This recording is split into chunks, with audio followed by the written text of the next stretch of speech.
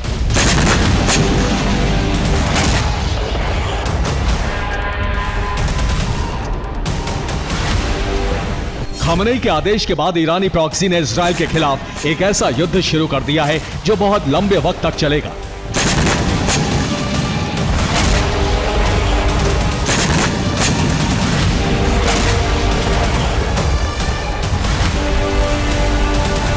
ये वो युद्ध है जो न सिर्फ लंबा चलेगा बल्कि इजराइल को थका भी सकता है।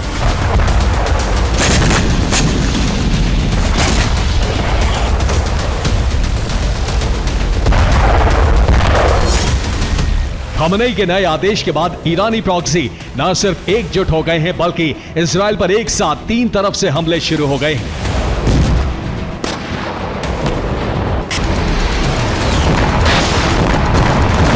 उत्तर से हिजबुल्लाह वज्रपात कर रहा है, दक्षिण से हूती बैलिस्टिक मिसाइलों से हमले कर रहे हैं, जबकि उत्तर पश्चिम से अल कस्साम के लड़ाके धावा बोल रहे हैं।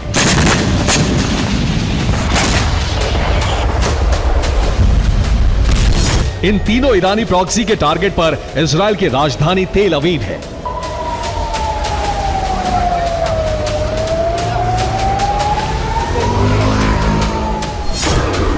तेल अवीव में हिजबुल्लाह और हूती लगातार धमाके कर रहे हैं। हैरानी की बात यह है कि इजराइल के एयर डिफेंस इन हमलों को नाकाम नहीं कर पा रहे हैं।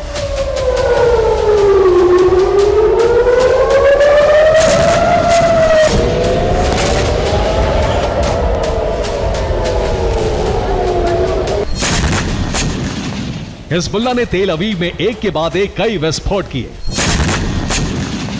इजराइल ने हिजबुल्लाह के तमाम रॉकेट को इंटरसेप्ट कर लिया, लेकिन कुछ अपने टारगेट को हिट करने में सफल रहे।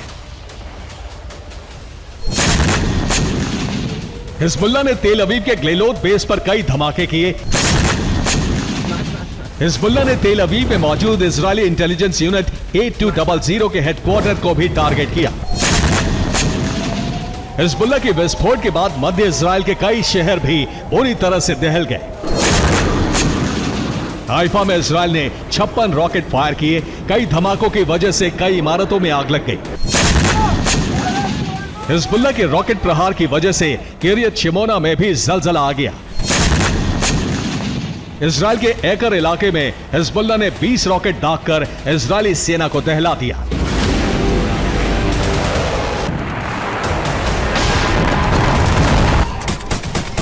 इस हमले के साथ ही हिजबुल्लाह ने बड़ी तादाद में अपने लड़ाकों को इजराइल से सटी सीमा पर भेज दिया है।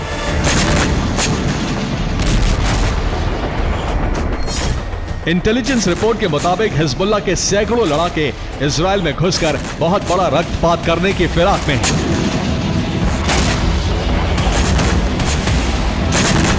हिजबुल्लाह के इस षड्यंत्र को देखते हुए इजरायली सेना ने उत्तरी सीमा पर अपनी तैनाती और चौकसी बढ़ा दी है।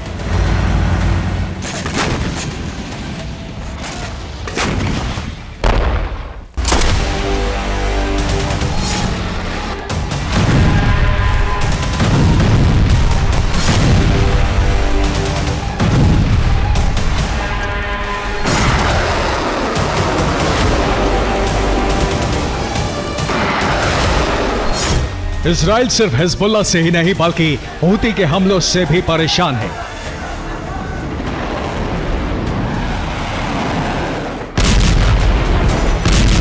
हूती ने 24 घंटे के अंदर इजराइल में कई राउंड मिसाइलें फायर की।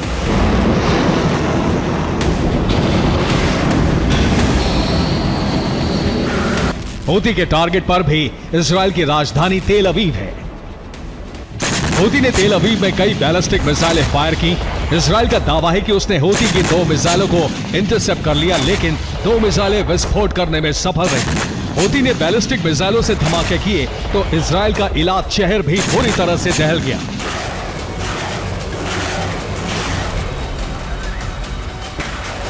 इसका मतलब यह हुआ कि हूती ने हमले के लिए उन मिसाइलों का इस्तेमाल किया जिनकी रेंज 2000 किलोमीटर से ज्यादा है।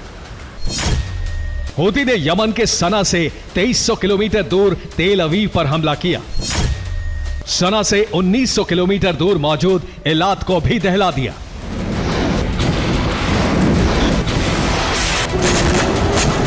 इतना ही नहीं, हूती ने इजराइल में दर्जनों ड्रोन भी फायर किए।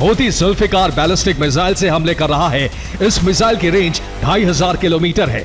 तो हिजबुल्लाह फादी रॉकेट से धावा बोल रहा है। फादी रॉकेट की रेंज 200 किलोमीटर तक है।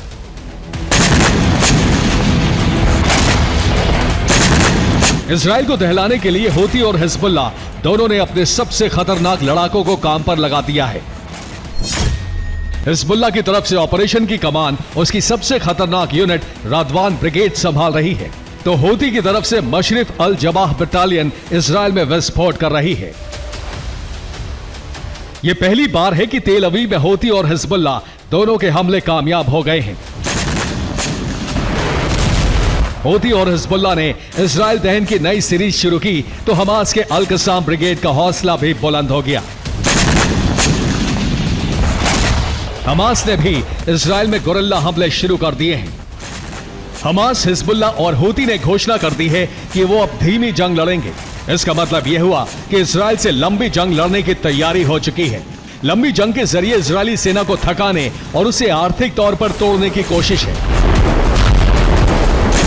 ईरान और उसके प्रॉक्सी का यह प्लान इजराइल के लिए बड़ी चिंता की बात है। नेतन्याहू ने अगर इस खतरे को नहीं टाला तो इजराइल का अस्तित्व संकट में पड़ जाएगा। Bureau report, TV9, Bharatvarsh.